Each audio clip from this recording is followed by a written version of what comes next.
So Greville, this is a stabilising unit. That's the stabiliser. What does it do? That prevents the caravan from swaying.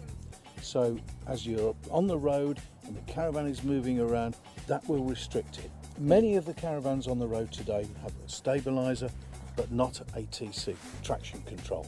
So we turn the traction control off so that that doesn't give the car any assistance. We've got a stabiliser, which is the condition that most caravanners will use their outfits in. So that should now be an absolutely ideal situation for the car to be tested towing this caravan. So you put the cars through a series of tests? Whole series of tests on a circuit, on straight roads, on hills, around curves, all the conditions that our members will find on the road.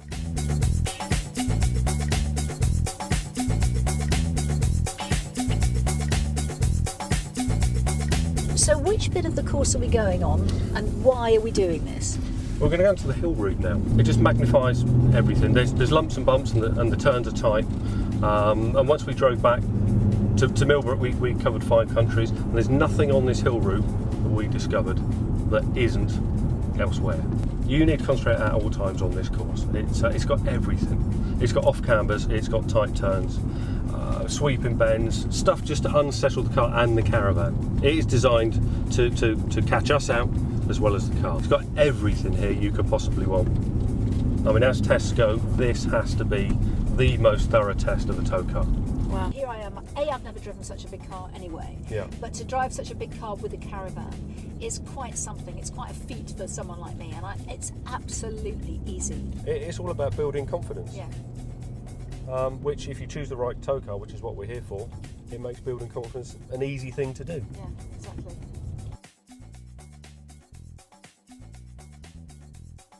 The point of this test is to do an acceleration and braking test for the vehicle.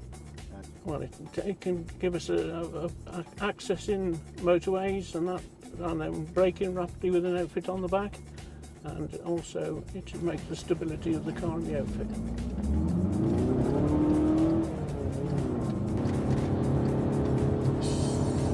$60,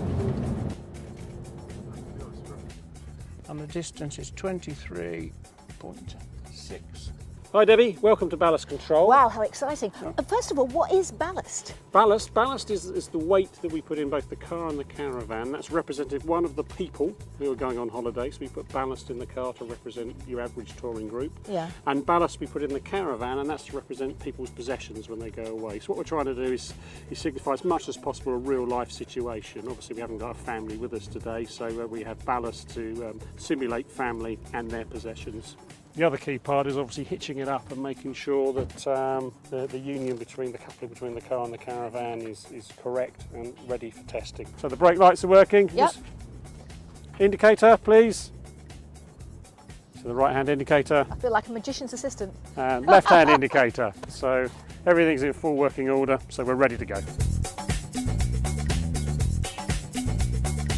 We're actually testing caravan ability. Ah, what does that mean? Well, basically, it's all the kit we've got around here, right? We're trying to fit in all these cars. So just to see if all this would go in the boot or whether we've got to use the back seat. Uh-huh. So it's the same test for every car along the road. To see whether the whole lot will go in the boot. So part of the scrutineering, we check to see that the car has a tow bar fitted. We check to see the electrics. We also check the curb weights, the towing limit, the nose weight, gross vehicle weight, gross train weight, to make sure that the car is correctly ballasted to put the caravan on the back.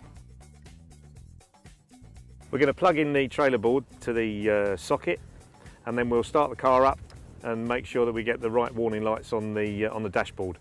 There's already a faulty lamp deliberately on the trailer board, so we should get a warning on the dashboard to tell us that we have a faulty right rear trailer light. At the bottom of the boot, we lift up and make sure that there is a tyre in there. Sometimes it can be a full-size spare, sometimes it could be a space-saver spare, or it could be just a tin of Jollop that you spray into the wheel. So we fitted the extension mirrors, which are law for towing a caravan, and when we fitted them, we make sure they go on nice and easy, and when they're on, we then start the car up and make sure that we can adjust the door mirrors as well as the extension mirror we've put on. So in the handbook we've found that the capacities and specifications are at 283, and they're then asking us to check it on the plate which we've previously found on the car itself, so it couldn't be simpler than that. Tell me, what are we doing? Well, this test just shows what the visibility is like for reversing. And the reason I'm doing it passenger side on, which makes it a bit harder for me, is just that it shows up more flaws in the visibility of the caravan. Passenger pitch side is always a bit more tricky, but it's always worth doing.